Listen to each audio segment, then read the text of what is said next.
This is Talking My Walking. I am Rodrigo Ribeiro, just another voice in the wilderness.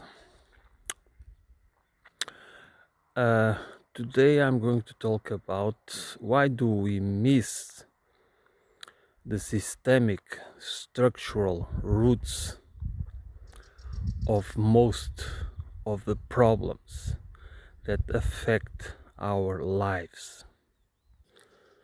A few days ago, I have watched a video of some guy interviewing 19-year-old girl that homeless, addicted to fentanyl,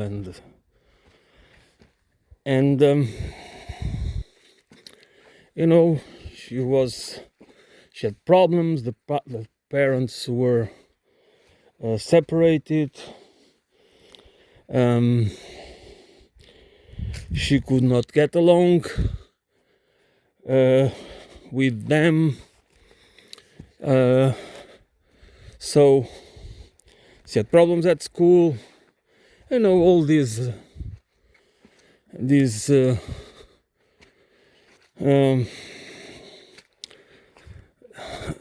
a sad situation, okay, which is happens. And when I'm going to read some of the comments on this issue, and expectedly, most of the comments were condemning the parents. It was the parents' fault, and that's not wrong. It's not a lie that there is a part of the problem that we can assign the responsibility to the parents. But if we do not address the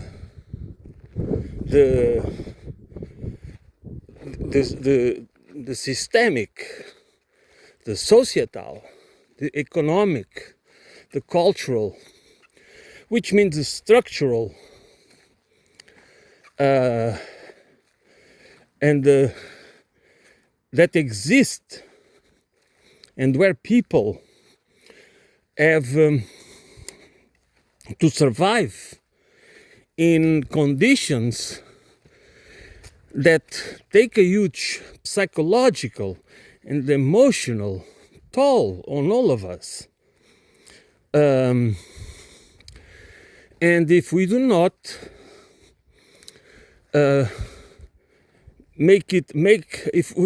if we are not trained, or if we do not train ourselves through which I always call a conscious transformational process, we do not get it. We do not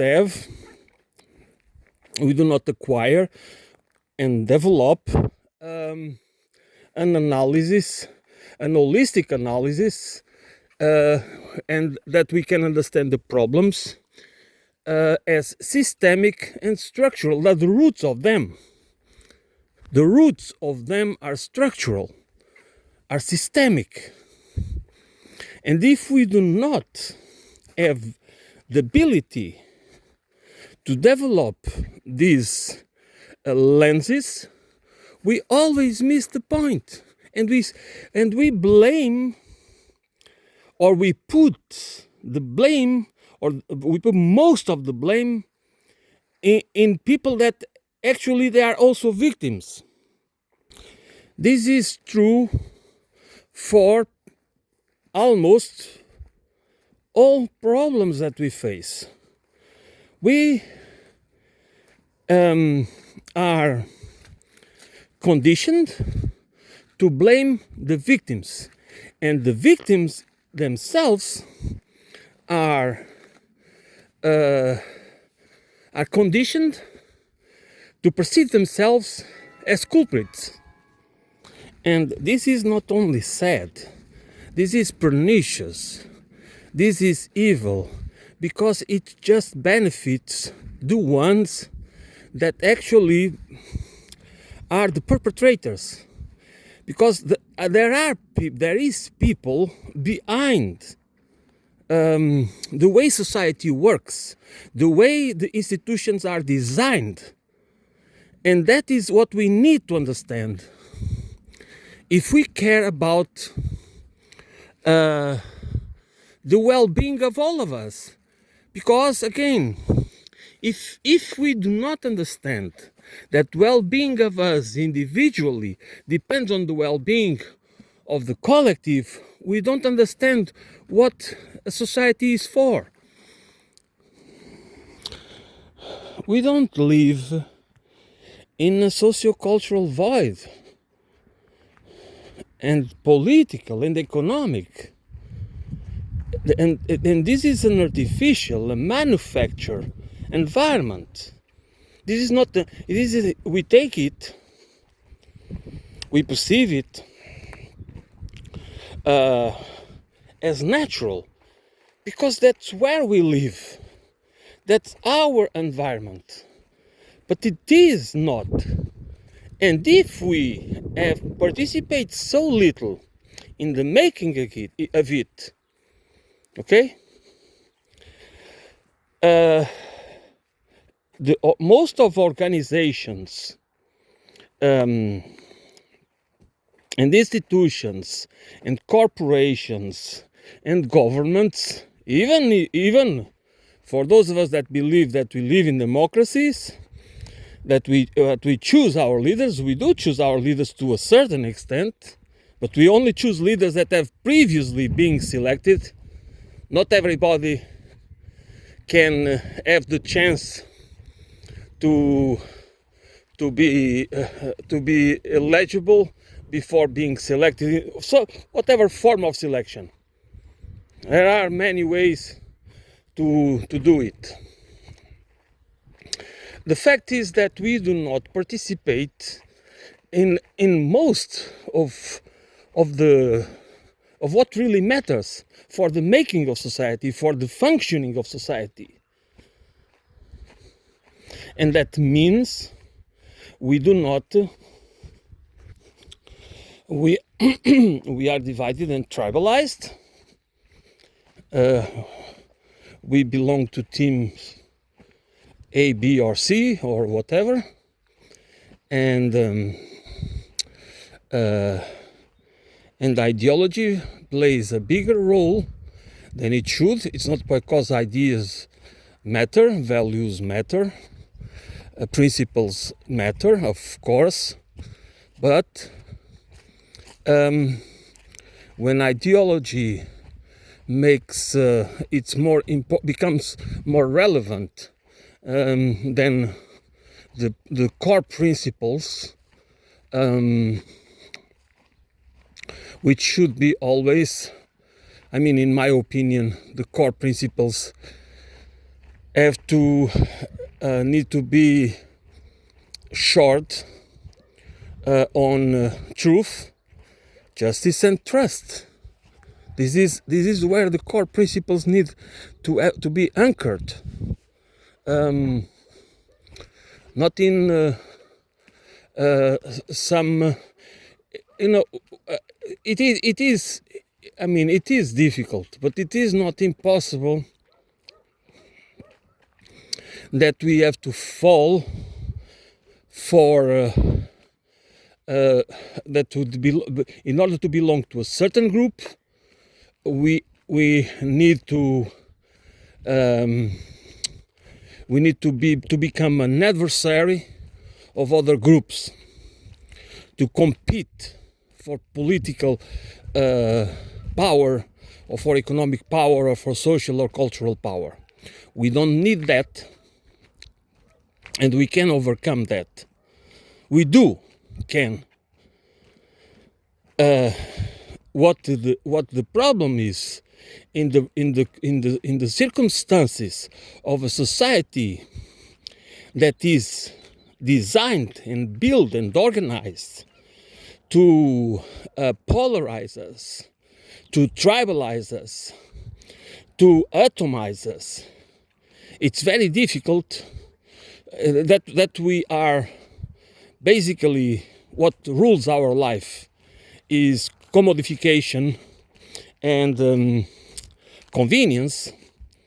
We become so shallow that we are unable to develop of any understanding of society in holistic, systemic, structural ways. We just see fragments, and then we just stick ourselves to ideas or groups or whatever through feeling good about it, through identification, through cultural identification, or through personality identification, which means that if we like some guy, or if we like some, and this is an absurdity, but this is how reality is framed to us in order to keep us divided, to keep us unable to perceive reality, the roots of the problems through systemic and structural analysis, and that makes us really good experts in blaming the victims. It's not so many people just say, okay, but so if we do not, if the parents are not responsible, so everything is in society. No, that's just this is a trick. This is not it's not because we do not, we don't need to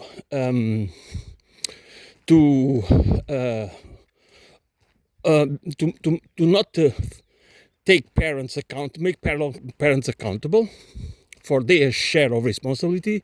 What we need is the same thing for the people that for poverty. It's the same thing. We can always find ways to blame the poor for being poor,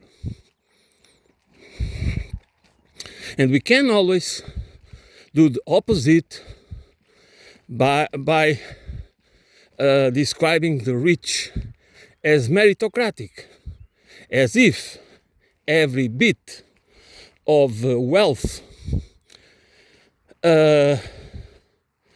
that they amass, it is always based on merit, and in a fair way. We know it is not. We don't need to do a long search to find proof that most of the rich people, the really filthy rich people, the so-called fat cats, they always, first of all, they always have connections with the government. They get subsidies, they get grants, they get contracts. So they most of them make money out of the connection or dependence on the government. The same dependence the same support they don't want us to get. You know, that's how it works. Another point I want to emphasize is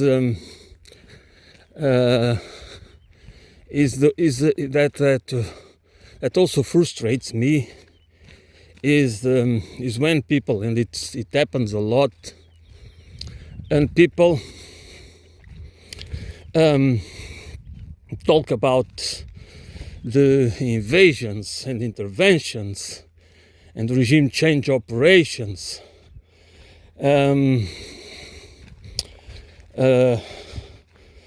are perpetrated by the US government or the permanent bureaucracy or the deep state or whoever is behind those operations. And then people say, oh, this really demonstrates they always lose. This has been a mistake in this and that. You know, that's not a mistake. It is true that in many cases the result might not be the one they expected, okay? But for the most part, the objectives, the goals are achieved. And what are the goals? The goals of every intervention, of every regime change operation, coup d'etat, invasion, that has been perpetrated by the United States of America has only one purpose: to diminish the ability of any government, country, or group of countries to organize and become a threat for the hegemonic power, for the empire, to the Pax Americana or the Anglo-American imperialism. I mean, you call it the way it suits you.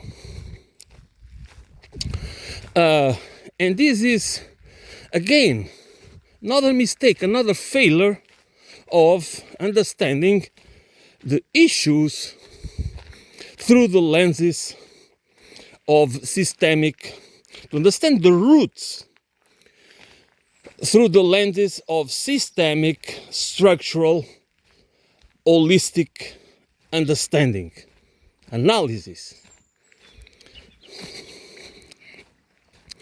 Because then what happens is just the story of the blind and the elephant. You know, it has a bunch of people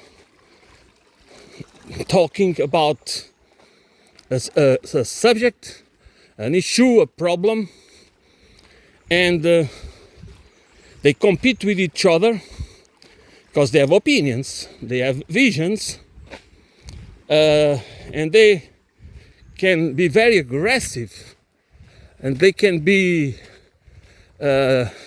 convince a lot of people of their own view of the problem, but they don't understand. None of them understand the problem, or they intentionally don't want you to understand the problem.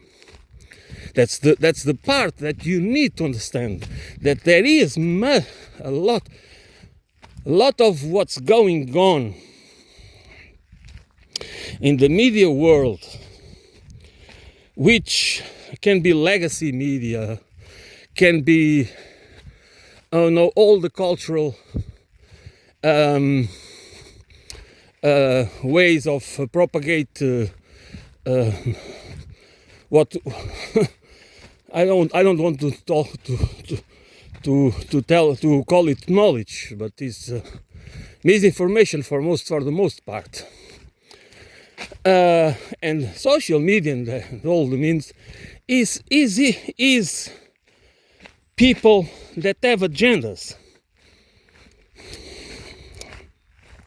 And I'm not even talking about people with political and ideological agendas. Of course, there is always that. I'm talking about people that have economic, that have private agendas, that have that have interests, that their own interests at stake, and that's why they do not care at all to use whatever means in order to deceive you, to deceive us, to manipulate how we perceive a specific problem or even the wider reality, because their goal is not to inform us. Their goal is to manipulate us, to divide us, to tribalize us, to make us waste our time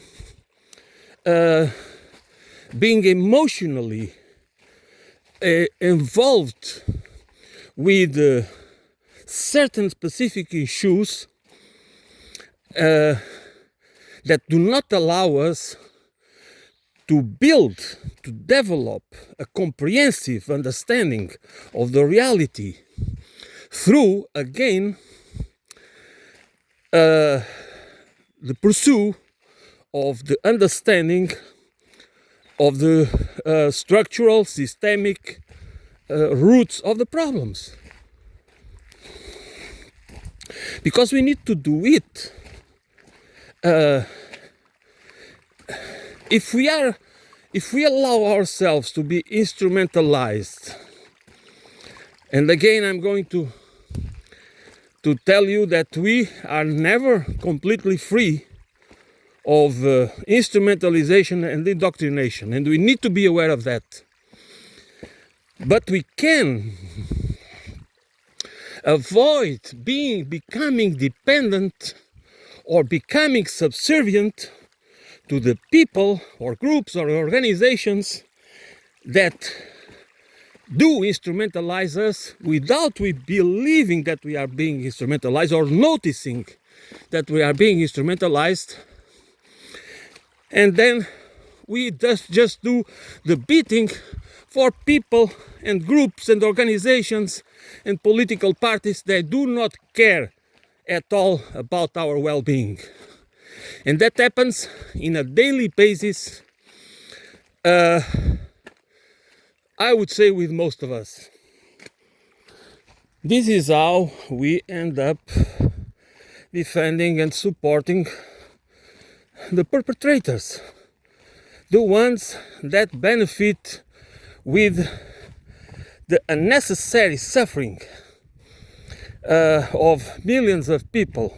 Not only people, it's about environmental destruction, it's about controlling all the resources, it's about controlling territories, it's about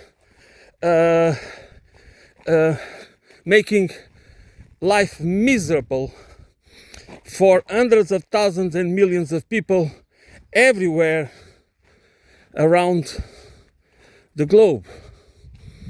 And this is why I call it that I say quite frequently that we are not asked or allowed to have participatory economics, participatory politics, not also participatory cultural, not because we are not. They don't want us to develop this sense of need to be part, to participate in the building of the system in the design of the system, in the design of the institutions and organizations and the law system, all the systems that compose our societies. They don't want it, but they do want one thing. They want us to engage in participatory annihilation. That is, I would like people to understand it. To understand that's what we are by participatory, and I don't mean that we participate in it directly, but we do it by engaging in engaging with ideas, with groups, with authorities that authorities. By authorities I mean the people that we are supposed to perceive as saviors and the leaders and the ones that we are supposed to rely on lead us to safety, to prosperity, to whatever. No, that's not what we are supposed to do. But we are supposed to, directly or indirectly, for example, by being part of the military or the police or special forces or whatever, in order to keep order. That's keep order. Keep which order? Which order? That order benefits whom? And that's why we, directly or indirectly, end up engaging in participatory annihilation by consent, by direct participation. Okay, this is another important point, in my opinion. Of course, most people who will dismiss my point because most people already know everything.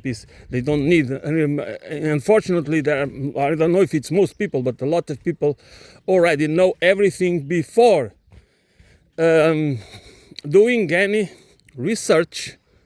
They just know it instinctively. It's just a question of that's how it works.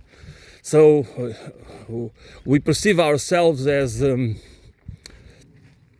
if we do not have flaws, as if we are not bits and pieces of other people knowledge and experience, as it's everything. It's just I mean, it is incredible because we have. This is another point again. This can be another point. This how we can perceive ourselves as being much smarter than we are, much accurate than we are.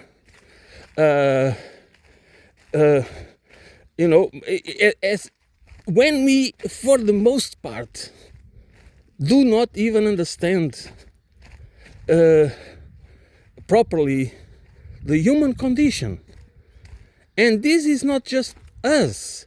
Is this so supposedly scientific and academic community that unfortunately, that's so much of what is believed to be scientific knowledge or science-based knowledge, actually, in my humble opinion, is just a bunch of people that are well paid to perform intellectual masturbation. That's what they do. I know there are lots of people in academia trying to do the right thing. I know it. So those But those are still the exception that prove the rule. Which means that if we believe that just by reading a bunch of academics talking about the biological or the evolutionary explanation of human behavior and human condition and this and that, while most of them in psychology, psychiatry, and in many other fields, evolutionary psychology, and all these fields, they are just intentionally omitting the socio-cultural condition, or if not omitting, at least dismissing, not understanding or not wanting to understand the role that it plays in how we behave, how we perceive ourselves, how we build and organize our societies and economies, and how we relate to each other and also with nature and all animals and everything else.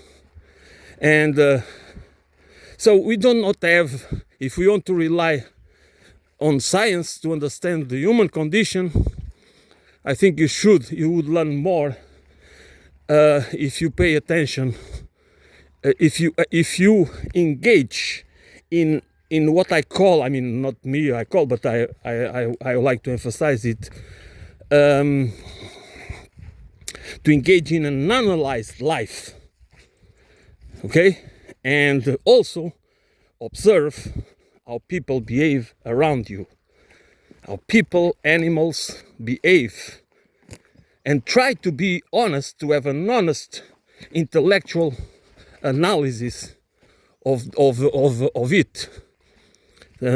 Try to understand your own biases and prejudices, because it is important that we understand them before we try to understand anything else. This is another point. So, we most of the time,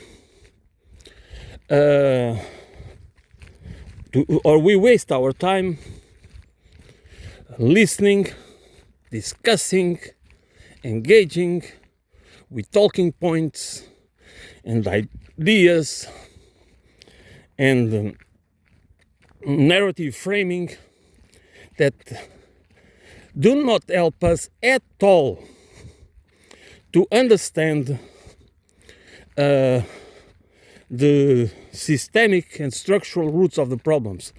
It is the opposite.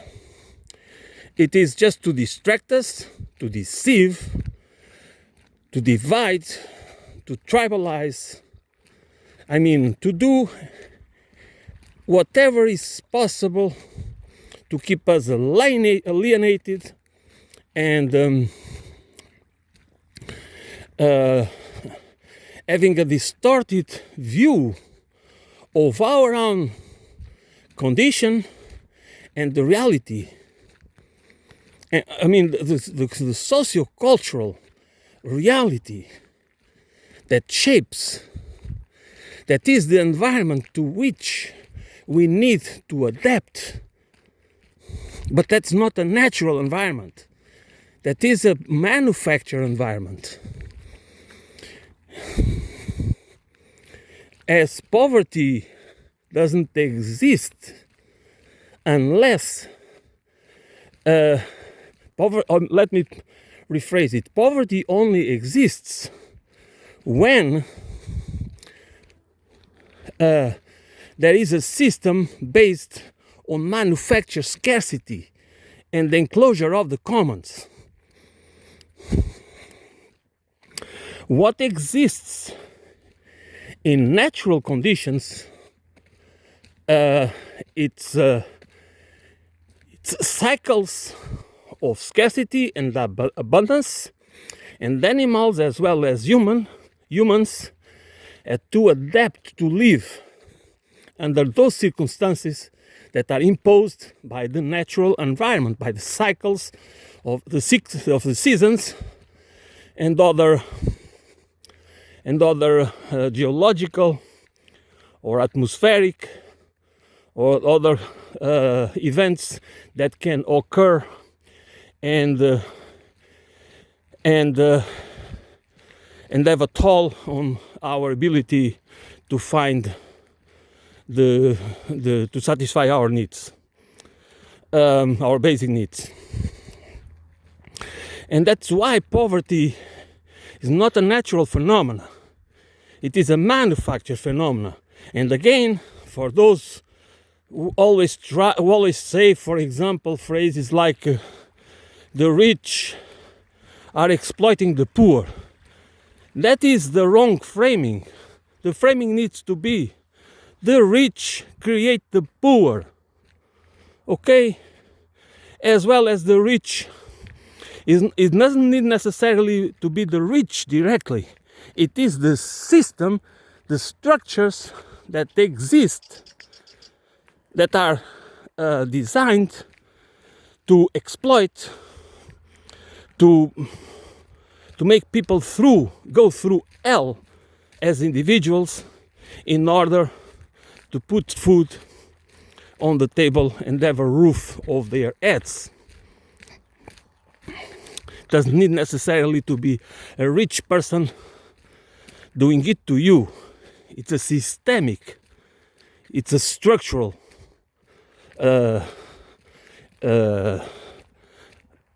reality.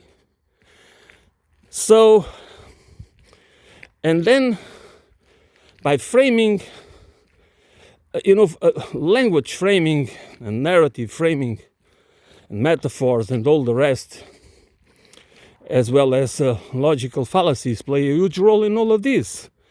And that's why if we do not understand it, if we do not train ourselves to become okay, we are critical thinkers by nature, okay? We can think critically. The problem, this innate feature needs to be developed because it needs to be trained to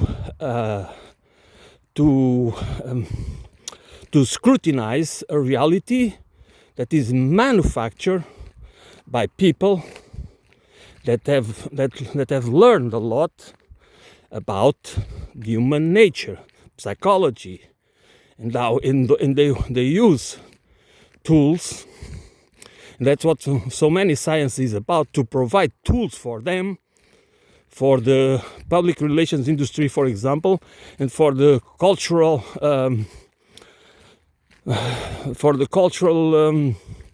industry as well as the infotainment industry and all the rest, that they have the tools, they use the tools that are being developed in academia by these by so many people that engage in this kind of research, and then they use it to manipulate and to deceive us, to control us. It is always about control. And then if we do not ourselves train ourselves with the help of each other, because we can do a lot of things, the process always needs to be at the individual level, but the tools and the knowledge and the experience is shared, okay? That is important to understand. The process always happens at the individual level, because unless we go through that process of conscious transformation, we never change. It has to be a steady, intentional, conscious process, transformative process, in order to have a real effect. Otherwise, we still, for most of the part, being deceived by others, by powerful institutions and organizations. So this is why we need to do it if we want to become a critical thinker.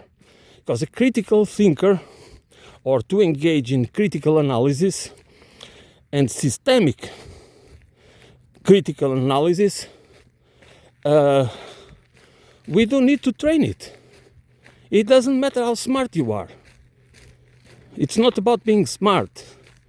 It's about being diligent. It's about being engaging in something.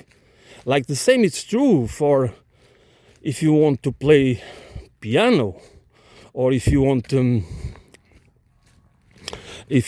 play, or if you want to become, whatever activity that needs the training of special skills. Okay, it's the same about critical thinking or critical analysis. If we don't train, it's not about becoming an expert. It's about becoming functional at that expertise.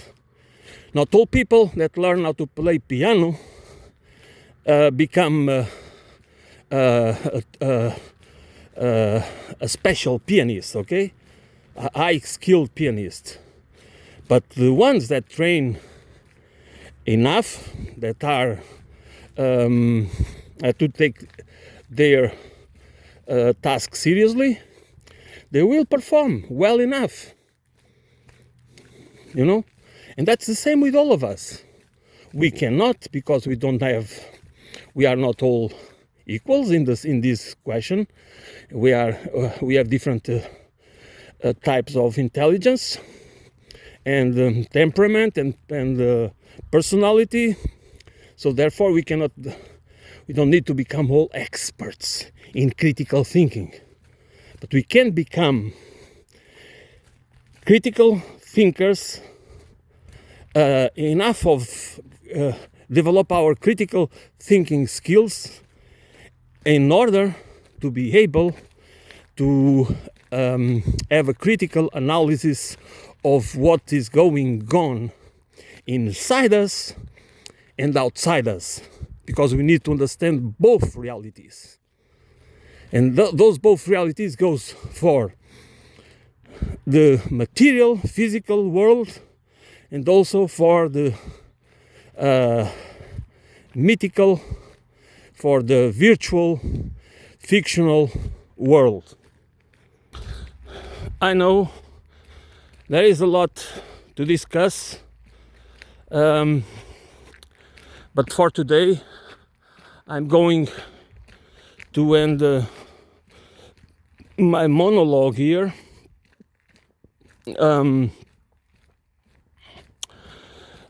In case you ever listen to this, I'm very thankful.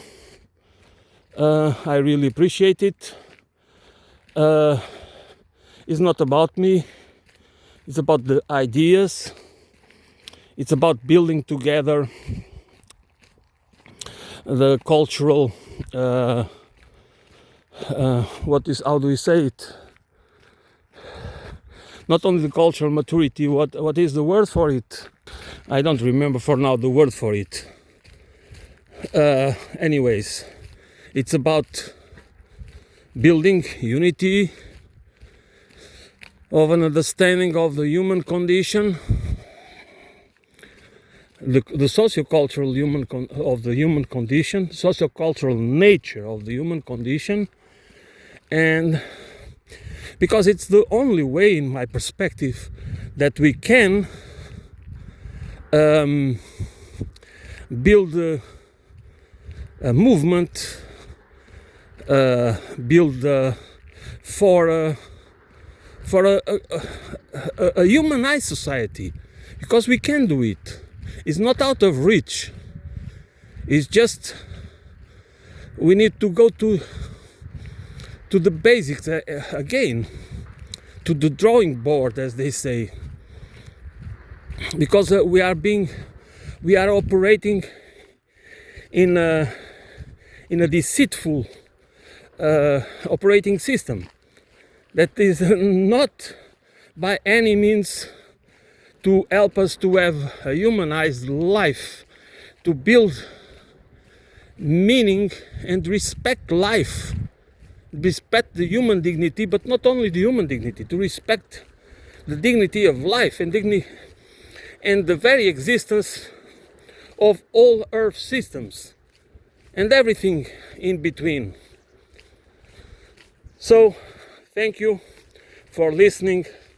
I will be back soon.